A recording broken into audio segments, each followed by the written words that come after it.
diversity, equity, and inclusion. So the words themselves seem virtuous. Diversity, good. Equity, seems good. Inclusion. In the elite colleges of the United States. This is at Harvard. This is at North Carolina. They said for the Asian candidates, you have to have a near perfect SAT score. So that's the score. This is you write an entrance exam. They are now called white adjacent. That it really isn't about diversity. It is about punishing the people who perform beyond the average. We're going to use discrimination now to get rid of the discrimination that happened in the past. That's almost like the flawed logic I see it as. Hey, well, welcome citizens. So great that you guys are with us again. We got Jeremy, as you know, and our good friend David. How you guys doing? Great, thanks. I want to introduce David real quick, just so everyone knows. He is our good friend, David Millard Haskell. Welcome to Citizen. He is definitely the smartest man in the room. Absolutely. They say to never be the smartest man in the room, so we are in a good position here. We always want. I never want to be the smartest man in the room. He's a professor at Wilfrid Laurier University, PhD, very smart man. We're going to talk a lot about a report that you put out a couple months ago, specifically DEI. I have so many thoughts and questions for DEI, and David, it's huge. Mr. Haskell, I'm your guy. I'm your DEI guy. What is DEI? Diversity, equity, and inclusion, that's what it stands for. Yes. It's an acronym. It goes, so we're going to use that term DEI. It's actually in the States, they use DEI more. Here in Canada, we use EDI. We shuffle it around a bit. Here in Canada, I think they shuffled it around to EDI so it looked less like die, right? Yeah. Because in the US, it's a very common phrase to say, let's get DEI to die. Exactly. And so they're trying to mess with it. But DEI is this overarching title that applies to things like anti-racism education. And when I say anti-racism, it really is racism repackaged, right? And we can get into all that. DEI is ESG. DEI is any kind of social justice applied to governance in a company or instruction in an educational institution. Okay. So that it's kind of encompassing like that. It's social justice written into policy. So the words themselves seem virtuous. Yeah. How would you package those words individually? Like if you had to, diversity, okay, diversity, good. Equity, seems good. Yeah. Inclusion, who doesn't want those three things? Sure. And that's what I find that's interesting is they typically package these types of things covertly like this. And so it's interesting. This is the master stroke of the left. Yeah. And that they will always use a euphemism, or they'll pack into a word something that was completely foreign to the word as it was traditionally used. So we see that with DEI, because as you say, diversity, who doesn't want diversity? Yeah. But what they really mean for diversity is that they want, in a business, for example, I'm going to give you actual examples just to make it simple. No, it's good. So in the elite colleges of the United States, as a diversity measure, they stopped letting in Asian candidates and white candidates. Now, when I say they stopped, what they said was for the Asian candidates, this is at Harvard, this is at North Carolina, they said for the Asian candidates, you have to have a near perfect SAT score. So that's the score. You write an entrance exam. Are they putting Asian and white people together in the same group? Often they do now. Is that why you're saying it like that? Well, they say that because of economical similar outcomes. Is that why? They are now called white adjacent. And so we begin to see that it really isn't about diversity, right? Sure. It is about punishing the people who perform beyond the mean, beyond the average, and then you ascribe to those people and we see it, and sorry, I don't want to go there yet, but we see it with the Jewish population being demonized on our university campuses right now. If in general, a population is performing above the mean, ascribed to them under DEI is some kind of nefarious or some kind of villainous trait. Yeah. They're called oppressors, right? They're the oppressors. And anyway, when we get back to this notion of what was going on in the universities, and this was playing out last year in the United States, you had these elite universities that in the name of diversity, so this is where these words don't mean anything. In the name of diversity, they were saying, we will not allow Asian candidates unless they have almost a perfect SAT score. Similarly, whites had to score well above what was typical. And then other minority groups could be well below in terms of their scores for entrance exams and they would get in. Okay, And- I want to play the advocate here, devil's advocate for a bit. I hate that phrase, but at the same time too, I think we have to try to look at it through that lens as often as we can. In my research on this topic heading into this, I was trying to go, how does someone agree with this? Like I can't wrap my head around it, but many do. Obviously, they're pushing it through in all these universities and schools. So what do you think is the argument for it? Because and one that I would guess based on what you're saying in Harvard is, how is it fair if somebody grew up in a poverty situation? You're getting way ahead, though, Jeremy, on this. Yeah, because you're actually saying, get in their head, but then how can you get in their head? Because what about the white guy who was born in the Appalachian Mountains, who didn't have a dad, who was neglected and didn't have any kind of resources economically? How does that person not get a chance? Like, why doesn't that fit into the diversity model? It's what am I trying to say? Outcome. Equity, equal outcome. Equal outcome. Instead of equal opportunity is what you're saying. If we let's dig into diversity just one more second. Okay. So what you're seeing here, if you understand the foundations of diversity, equity, inclusion, what they've done is they've taken what was really a Marxist model of economics, which Marxism is communism, is socialism. You put it all together, and the gist of that idea is, okay, we want to redistribute just so everybody gets the same. And we assume that the people who have more, they've gotten more through some kind of diabolical means. Sure.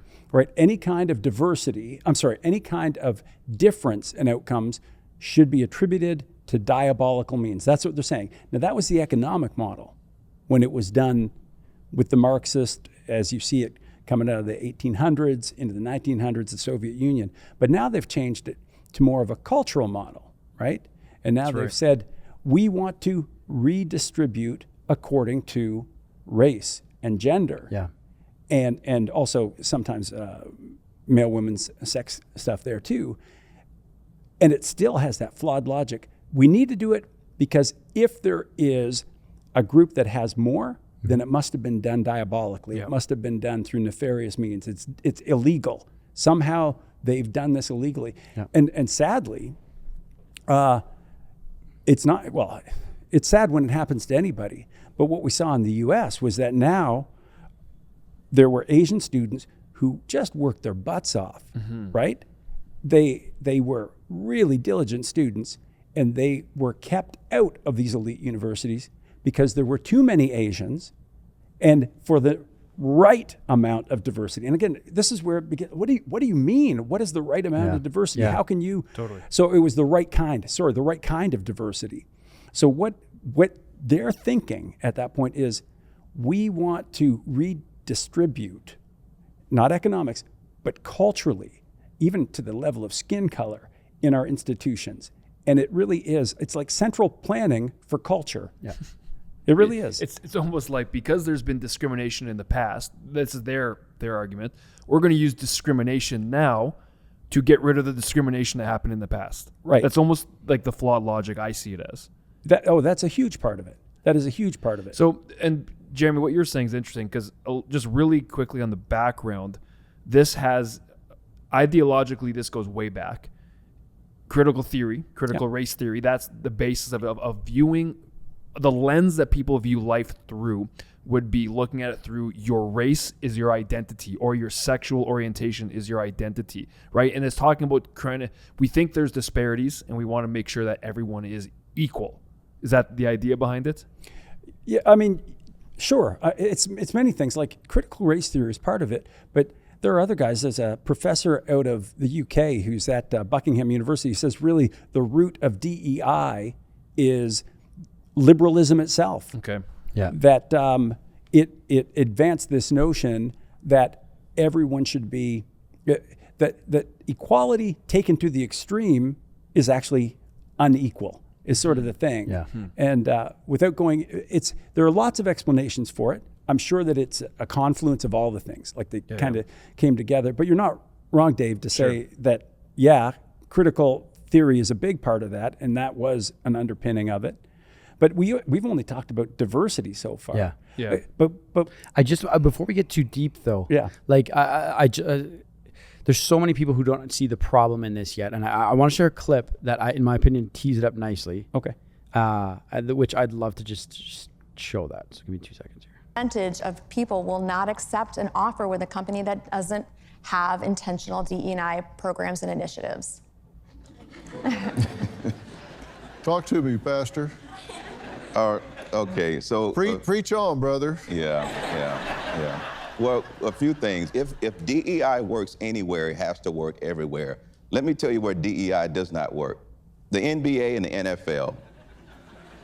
Where are the Asian, Latino, and Hispanic basketball and football players? Where are the black guys in the National Hockey League?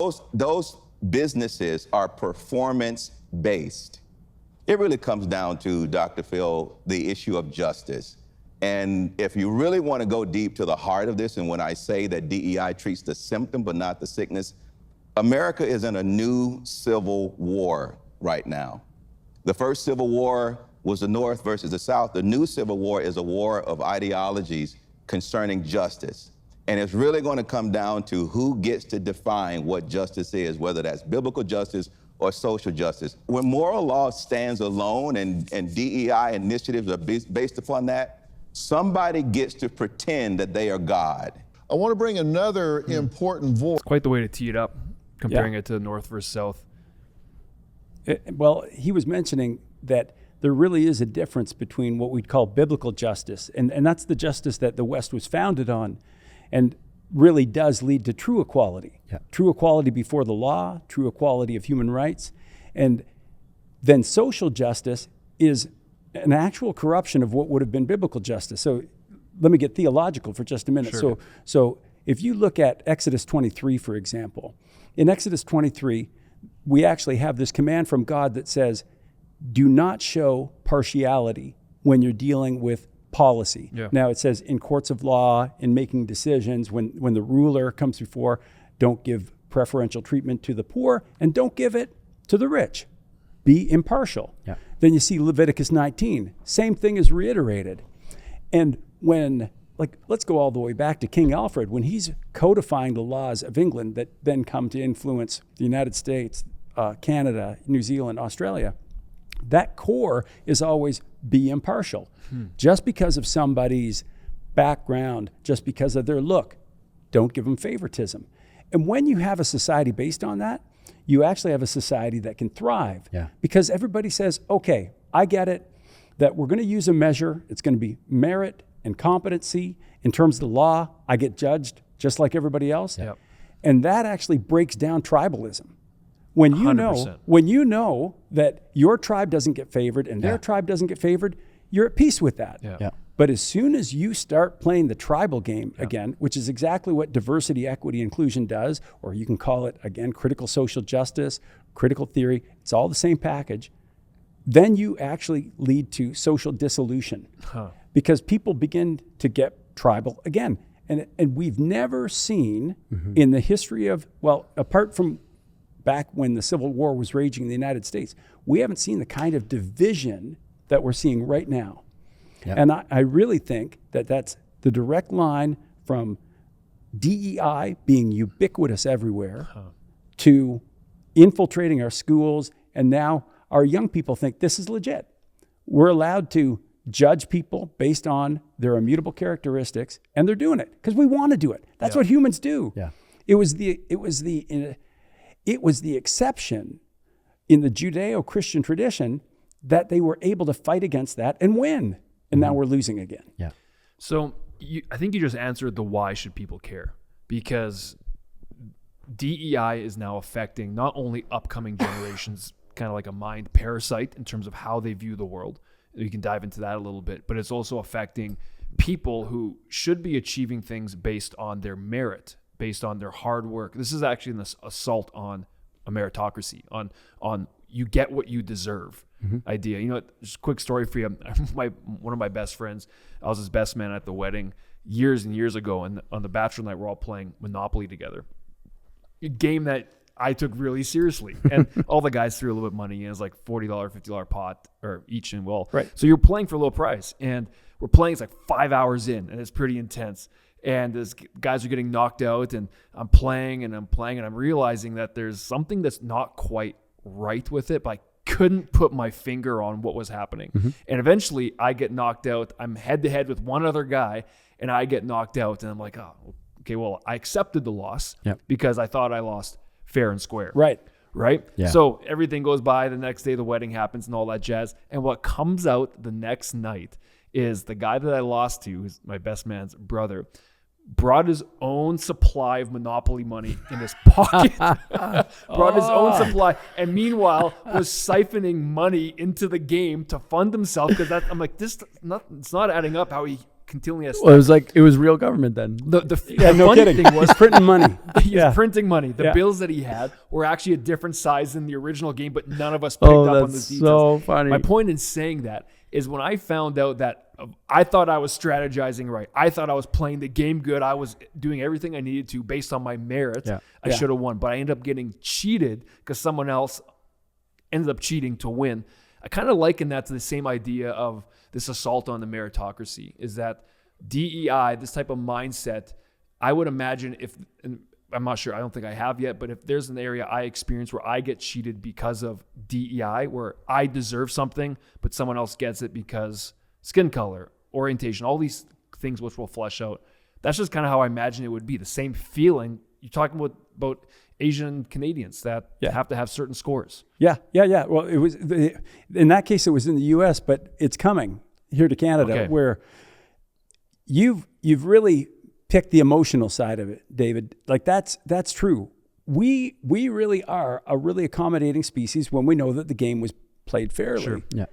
But when we think that the deck has been stacked, and we can see it, right now in universities across Canada, when a job ad comes out, it specifically says that a white male can't apply. Now, let me rephrase that. What it says is here is who can apply. And off that list is a white male. And off the list, you're saying? Off the list, okay. Yeah. And so if you don't think that that's going to generate some significant animosity. That's racist. It is racist. Yeah. I'll give you another example from the U.S. So Forbes magazine looked at hiring in the blue chip, top 100 blue chip companies just following the George Floyd riots, when all of these corporations started to put that Black Lives Matter square on all their social media, and they were committing to diversity, equity, inclusion. Well, this is what it looked like in real time. So following the George Floyd riots, which is 2020, so by 2021, it was either 94 or 96% of new hires in these Fortune 100 companies were people of color. 6% were white. When almost 2/3 of the American population is white. There has not been that kind of racial discrimination in hiring since, well, probably before the 1960s and the civil rights codes that came in. But nobody complained because it was against white people. And many people in the majority population are told, you've just got to accept this. But eventually, when my kids can't feed their family, or somehow it relates to them really getting slapped in the face that you're not welcome here, people are right to be upset about that. But it's not just the majority population. This is an insult to people of color. And you've got lots of blacks and Asians and people from India who are saying, don't do me these favors. I can make it on my own. And it's an insult to them. And it's like, I work really hard. And now when I get a position, everybody thinks, are you the diversity hire? Yeah, exactly. Totally. You didn't qualify for this. Do you deserve to be here? And that's the height of racism. Well, when Hillary and Trump were going against each other, there's so many people I bumped into that were like, Hillary, because she's a woman. Like, that's why you want a president? The gender is choosing the president for the country. Now, that I just remember being so shocked that that's how shallow people were thinking about a presidential candidate. And that just really exposed a lot where I'm going, how does that have anything to do with it at all? It's crazy. I think it's important to state as well, because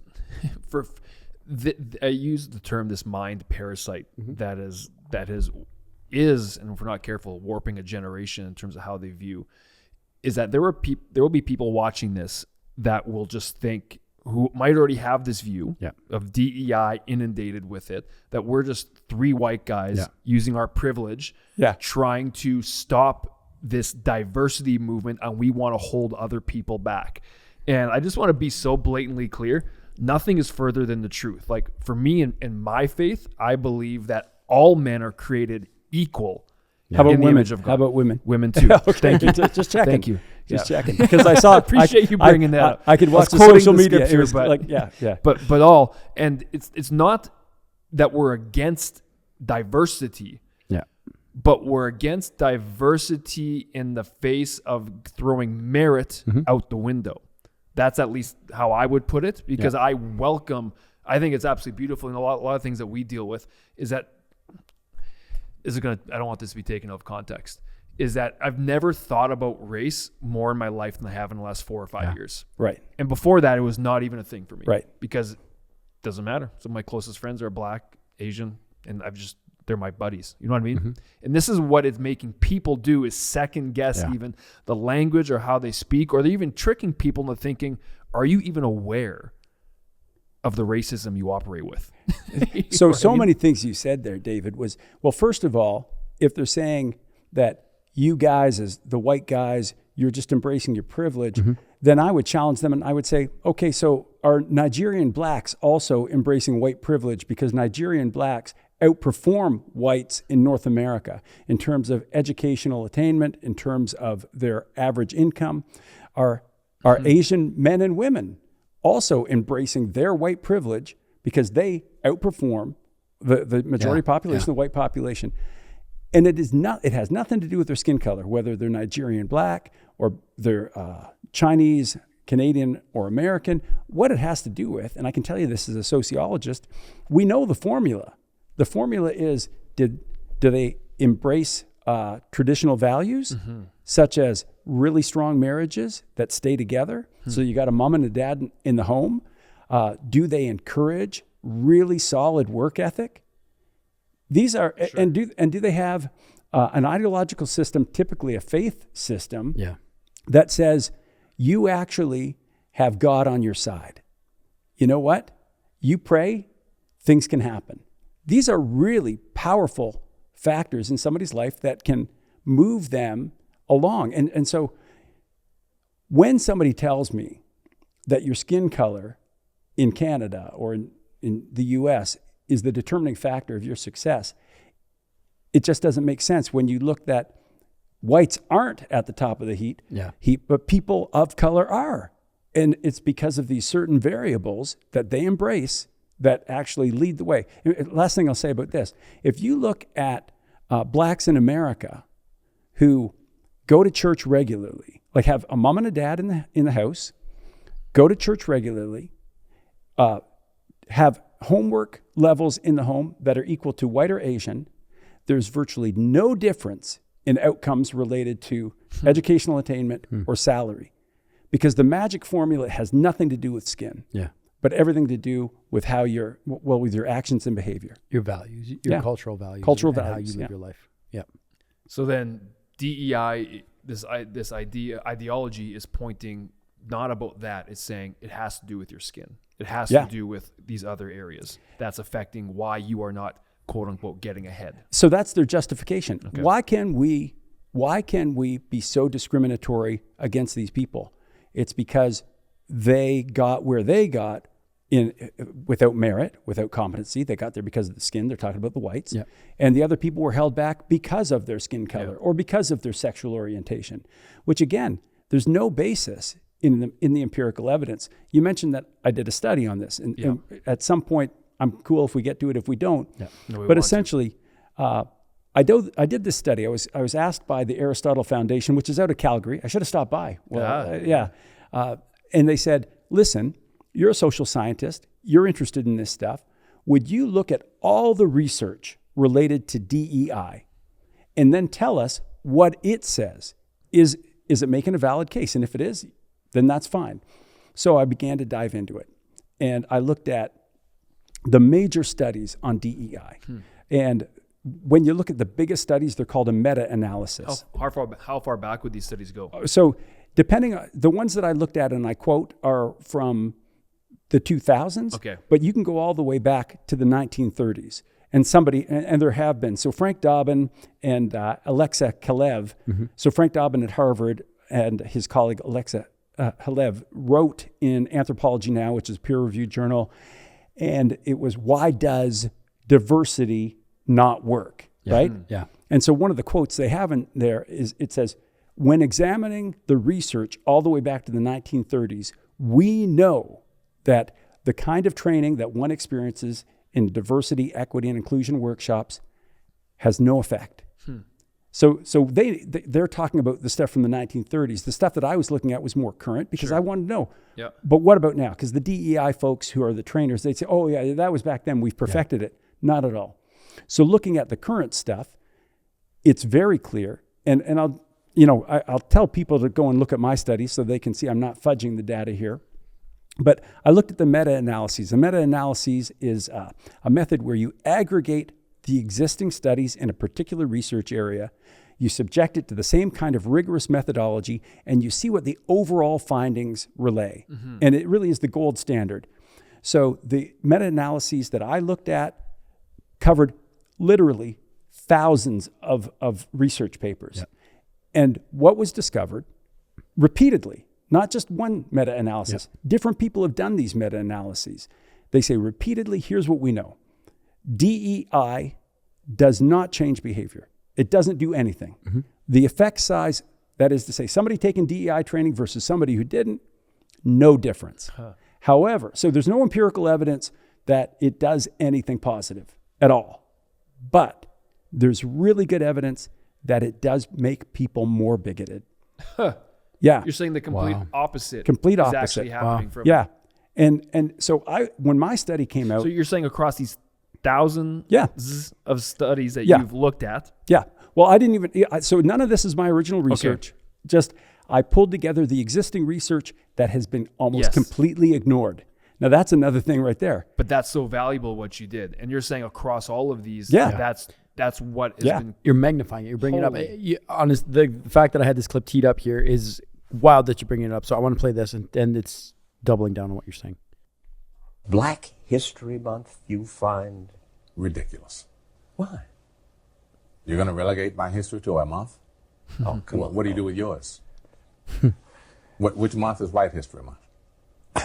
No, come on, tell me. Well, I'm Jewish. Okay, which month is Jewish History Month? There isn't one. Oh, why not? Yeah. Do you want one? No. I don't either. I don't want a Black History Month. Black history is American history. How are we going to get rid of racism? Stop talking about it. I'm going to stop calling you a white man. Yeah. And I'm going to ask you to stop calling me a black man. I know you as Mike Wallace. You know me as Morgan Freeman. You want to say what See, that is so reasonable, in my opinion. Yeah. Why is it so hard to get that across to people? Like, you have people like Ibram X. Kendi, right? Who is a big proponent of DEI, critical race theory. Best-selling author 100%. in this area. In this space, he is the best-selling author. The book White Fragility, Robin DiAngelo, all these ones. And you have people who subscribe to this. If they were to hear him be in front of Morgan Freeman when he is saying that, would they be able to receive? Why do they have a problem against that? Do you know? They'd say that he has false consciousness and that he can't see the oppression that is on him, even though he's a multi-million-dollar actor, right? But, you look at that clip, and I think to myself, that guy knows more than most sociologists, most psychologists, definitely more than any critical race theory scholar in the world. He's just simply articulating what actually worked. So to put some empirical bones on what he was saying, we can look at the historical record, and we don't even have to go back that far. Let's go back to the 1960s. On every measure in North America and also in the UK, racism as measured by social surveys, polls, has been going down. It was going down until about 2015, 2016. Wow. And so the way you measure it, if you're a sociologist, you don't ask people, are you racist? Because they'll lie to you. Yeah. But what you ask are questions that relate to their behaviors, which they're a little bit more truthful. So you say, if you're a white guy, would you care if you had a black neighbor? If you're a black guy, would you care if you had a white neighbor? And increasingly, people were being more and more accepting, right? It was like, no, it doesn't matter. Then the big question has always been, if your son or daughter brought home someone of a different race, would you care?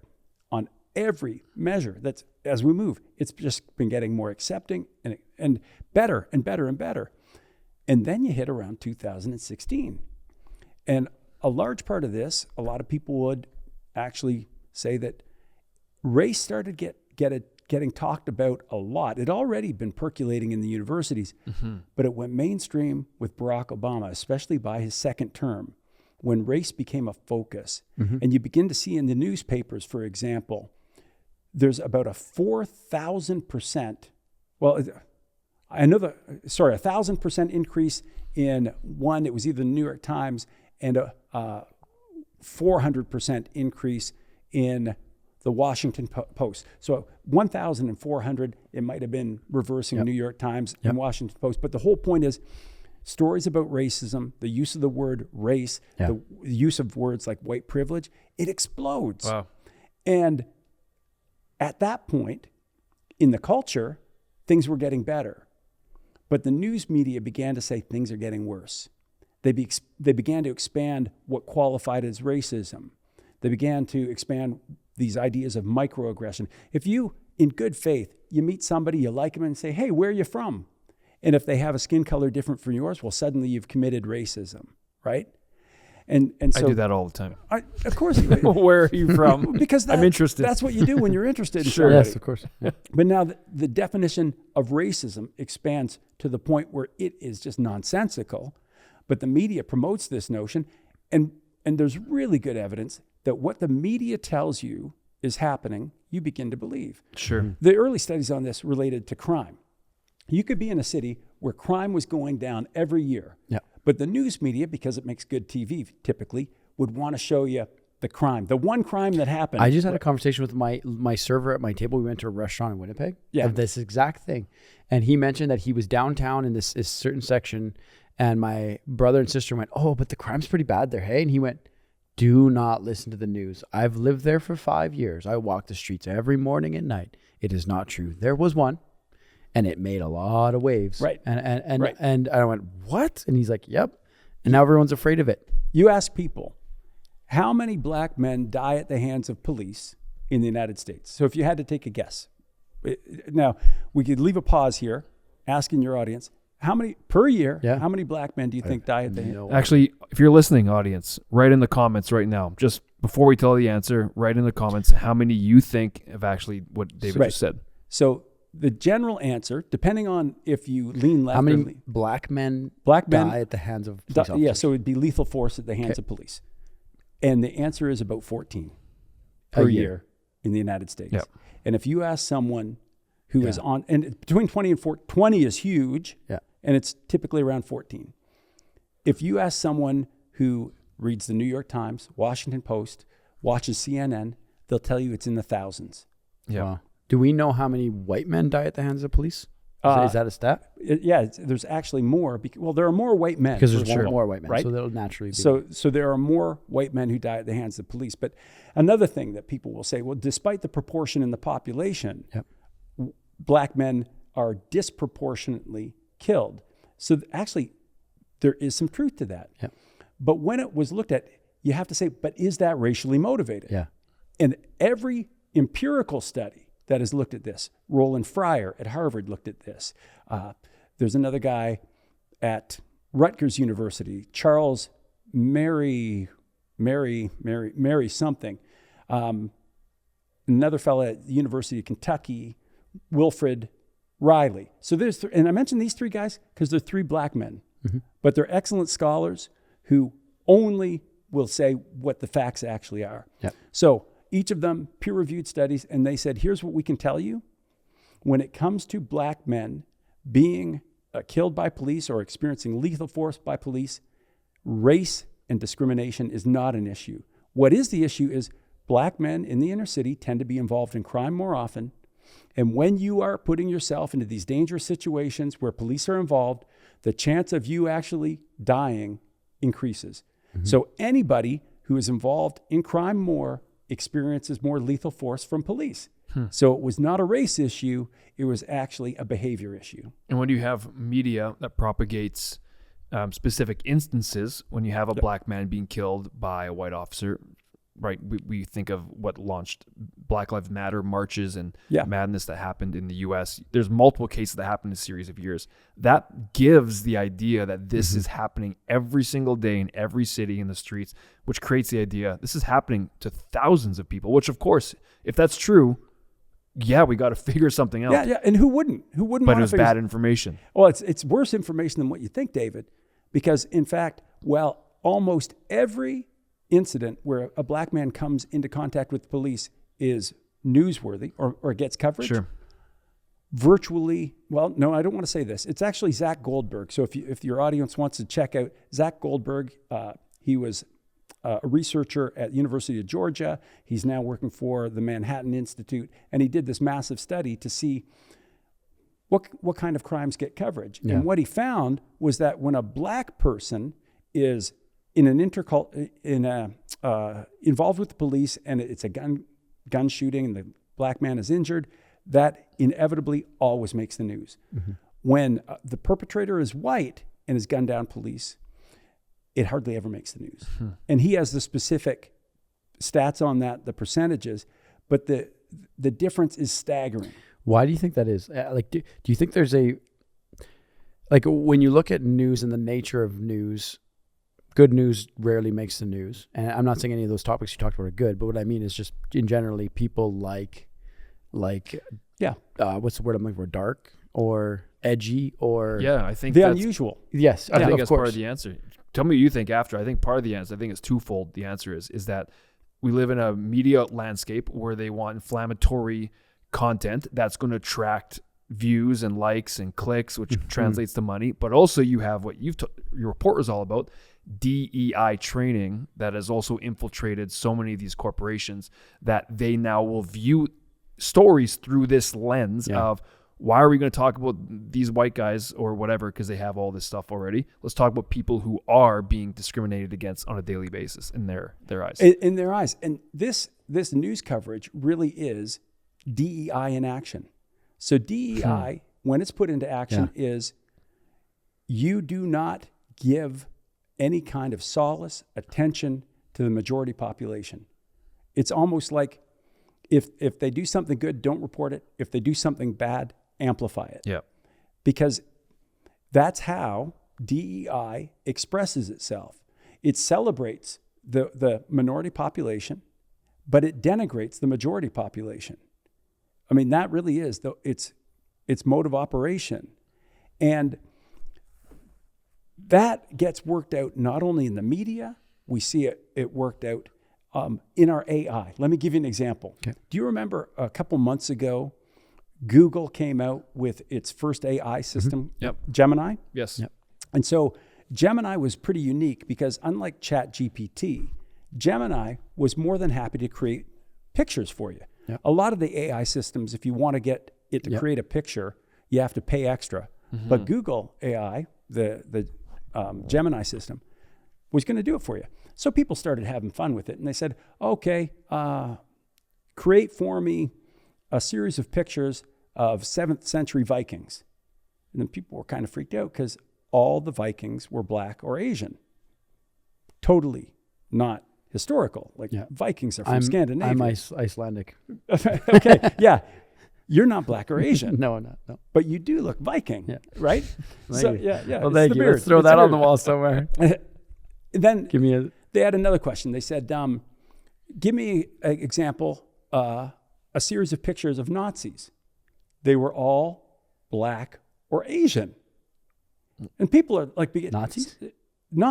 Which really caused a lot of really problems. Confused with I know. Okay. But the whole point was this AI system of the largest provider of internet services, internet searches in the world was prevented from showing white people because that is DEI in action.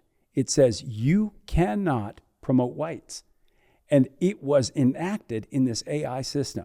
Yep. And so the New York Post begins writing about it because as soon as they caught on to it, they said, how far does this go? Yeah. And it was endless. You could not get that AI system to produce a white person. Wow. And so they started to investigate what was going on there. And the DEI department of Google was so powerful that the people who were creating this system took it to heart.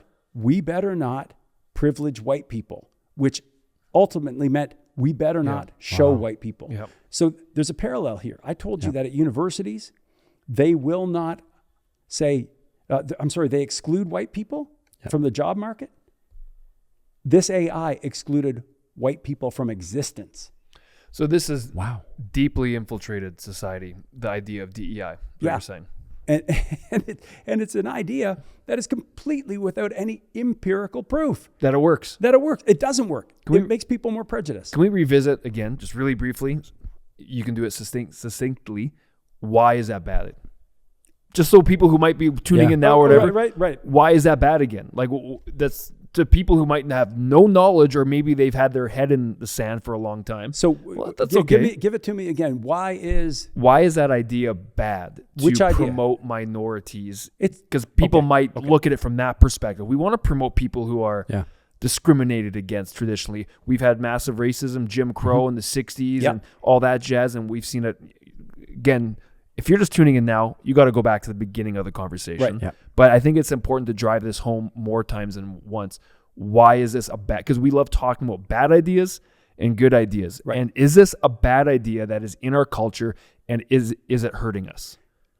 So the idea, is it a bad thing to promote people who have been historically marginalized?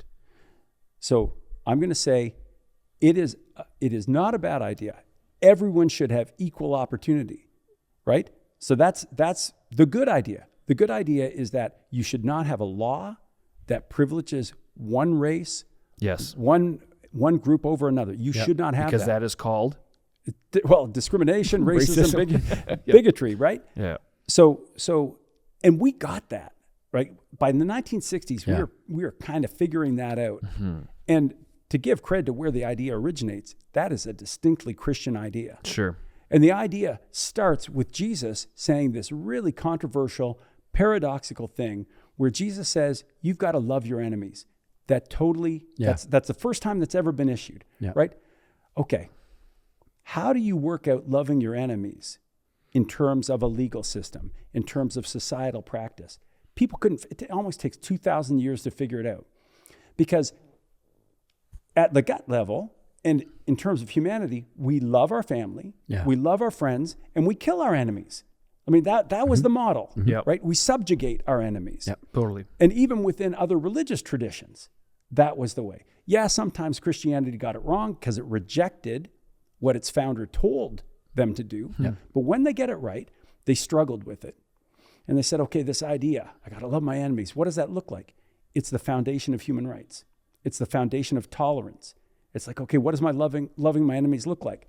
It looks like not punching them in the nose when I disagree with them. Yeah. Not stealing their stuff because they're different from me. Yeah. And when that gets enacted and encoded in law, and it's really a very distinctly Western thing where Christianity was the dominant religion, it leads to equality, it leads to human rights, and we're now rolling all that back. Yeah. So even in our Constitution in Canada, a lot of people don't know this, Section 15B of our Charter Rights and Freedom rolls back the rights for the majority population because it says, Section 15A says there must be equal treatment before the law. Mm-hmm. Section 15B says, except when it is for the purpose of ameliorating historical injustices to minorities. Totally. Which people don't realize that. I didn't know that. And so there's a woman in my neighborhood who's a lawyer. And I said, another job ad came out for a professor where white men can't apply. She's a lawyer. She's a schooled woman. Yeah. She said, that's not true. Oh, you said it to her and she said that's not true. This is a lawyer. Yep. And I said, yeah, it's true. That would be against the law. That's discrimination. And I said, section 15B or 15.2, it's sometimes called 15B or 15.2. I said, and this is why we now have at U of T a separate graduation ceremony for black students. Yep. What's the wording of it again? Can you say it again? Of B? 15B. 15B of the Charter of Rights and What's Freedoms. the wording of it? So I was kind of paraphrasing, but essentially it says that 15A says that you cannot discriminate on protected categories. There must be equality before the law. Yep. Section B equality, okay. Then says, except when there are measures to ameliorate historic injustices done to marginalized groups. So making up for the past wrongs towards. But here's like, and many lawyers have talked about this. There's no end date on that. Yeah. Well, that's what I was just going to ask you. I said, let's play the movie out like we talked about. Continue DEI down the road where in their opinion, the white Christian male middle class is I think the highest on their pyramid. On the intersectionality chart. Intersectionality chart as far as the most dangerous. Play this out. If you make... just to correct your words, sorry. They're the largest oppressor. Okay. Because it's oppressor versus oppressed is how the view and the lens that all this is basically coming through. They view the world through who oppresses who. So the largest oppressor in their life. Aren't you going to turn them into a marginalized group, fast forward X amount of time? And now they are a marginalized group eventually. So according to their own rules, the marginalized group will change. It doesn't, but here... Do you see what I'm saying? But, silly that? But you're using logic. Yes. Stop using logic, Jeremy. I'm sorry. This country cannot go forward using logic. Because if it were, funny. Jeremy, if it were about logic, then... I'm going to write that down. Stop using logic. Just be emotional all the time. You got it. The Asian students who were over or outperforming everybody else, if logic were in play, it'd be like, God bless you. Yeah. Welcome to Harvard.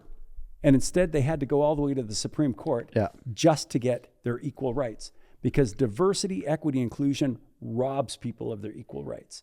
Wow. And I mentioned, so I do this study. My study lays this out in spades.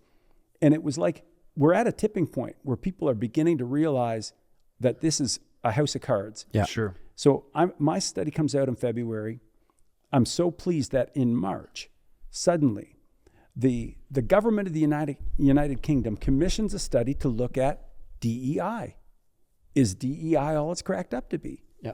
So they bring in this esteemed panel of social scientists from the UK. And they say, give us the skinny. Is DEI all that it's cracked up to be? Is it changing people to make workplaces more harmonious and communities better? Is it doing what it says that it does? And the UK study, the name escapes me right now. It came out in March. We'll throw it up here. Yeah, once you can find it, had the same conclusions that I did. That now they soft pedal it a bit. Like, listen, I'm pretty blunt. Yep.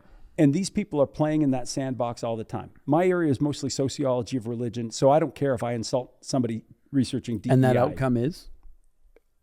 Put it in play. What's that outcome that they arrived at? Oh, they came to the same outcome, that the empirical evidence does not support that DEI does anything good. And they didn't want to say, and we found the studies that show it does harm. Yeah. But it does. The best that they would do, again, because they're researchers who have their colleagues who are studying this, right? Yep. So they're very careful. And even in the meta-analyses that I looked at, I found that they really soft-pedaled. It was like, listen, we want to get our grants still. Yep. We don't want to insult the people who are down the hall from us. Yeah. But they can't get away from what they found statistically. And the statistical evidence, whether it was in UK or it was in the meta-analyses that I looked at, the statistical evidence is clear. There is no proof that DEI measures do anything good. And when you look at the other studies related to DEI, there's really clear evidence it does harm. So of the largest companies in the world, Fortune 500, of universities across North America that take part in active DEI training, you're saying that according to what you have done, we'll make sure the report is in our link and all that, it actually is promulgating more racism, more all of these things that we're trying to fight against. Yeah. In theory. Yeah. It does exactly the opposite of what we wanted to do. And what people say to me, well, what do you want to go back to? Yeah. And I say, I want to go back to this notion that Morgan Freeman was talking about. Yeah. And they'll say, how can you go back to that when there's all this racism? And I say that, okay, well, first of all the racism that you think exists is pretty much a lie. It has started, there's an uptick now, but the uptick is directly related to this ubiquitousness of DEI. It's doing the opposite. So if there is an increase in racist attitudes, it's because of DEI itself, since it's been implemented across all of our educational systems and in our corporations. So what do I want to get back to? Really treat people as human beings based on their behaviors, not on their skin color or immutable characteristics. How does Martin Luther King He said say it that? best. He goes, I know, have I a didn't even dream." want to say it. Well, I feel this is just the mantra sure. against DEI, but I have a dream that my 4 little children will one day live in a nation where they're not judged by the color of their skin, but by the contents of their character. Right. AKA their merit. Their merit, their competency. Yeah. Because when we were doing that from 1960 up until about 2016, on every measure, we were getting better and better. Yeah. Incredible to know. Yeah. And so people say, well, what's going to work? What we were doing. Yeah. What we were doing worked, and now we've screwed with it. Well, what you magnify, we know this as a principle, what you magnify in your life, you will get more of. So if you're dealing with, in your personal life, problems or issues, and all you're doing is magnifying the problem, well, you're mitigating the possible solutions that can actually bring change. So if you're magnifying something, well, even the fact that you look at Joseph Goebbels, right? Hitler's propagandist, and talks about when a lie, I would even change that for bad information, is repeated enough and enough and enough, it becomes a truth. That's David's paraphrase version. That's beautiful. That's the idea behind it. And that's essentially what you're saying is we are living in, is that this DEI with the idea of bringing, and I want to touch on the word equity, because we talked about equality, I have that written down. but because people, we'll get back to that in a second, but to bring equity to everyone. Yeah. So, well, let's park equity just for a second, because you were talking about how all of this is based on a lie. And the lie runs so deep. So often, having written the report, I'm now sometimes involved in debates with people who are supporters of DEI. And typically they want to debate this because their livelihood depends on it. Right? Okay. And so they're very impervious to the information. Like I can say, listen, just show me your studies. Just show me your studies. And here's what they do. They say, okay, I'm going to show you my study. I'm going to show you the studies that were done. There are 3 major studies that were put out by McKinsey Company. So McKinsey Company is the largest the largest business consulting company in the world, McKinsey. And McKinsey has been the cheerleader for DEI in the corporate world. And it put out 3 major studies that were done by some significant scholars, some people at Harvard, a couple other very prestigious universities. And these studies are held up as the justification for DEI because they show that in business, when you have a more diverse workforce, racially, in terms of gender, the performance is better. And so people will often say, what about those studies? We have proof from these incredible McKinsey studies. Whenever I see something that just doesn't jive with all the other evidence, I say, wait a few months. Wait a few months. Okay. Because in that, remember I said March was a big, big month for slaps against DEI. My study comes out in February. The UK meta-analysis comes out in March. There was this major study done of the McKinsey material, these 3 research papers that McKinsey put out that said diversity equals financial success, diversity equals better decisions.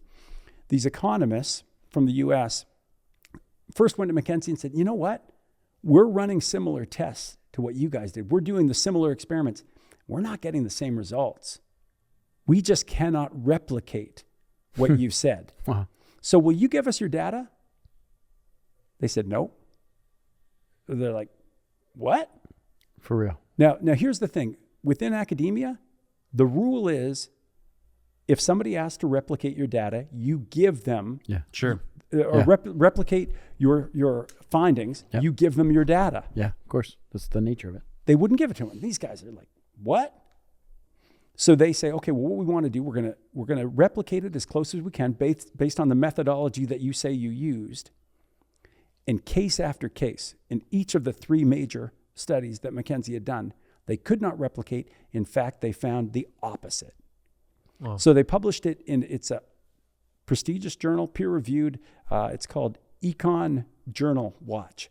And it's actually dedicated to replication to see whether or not somebody is playing fair. Wow. And so here we have the evidence that the studies that are held up most often as proof that diversity works in the business place, in corporate world, just doesn't stand up at all. And this is, again, time after time, I hear these things, these justifications, and I think, okay, either I can find the study as it exists or wait a few months because the house of cards that is DEI is crumbling. Seeking truth and knowledge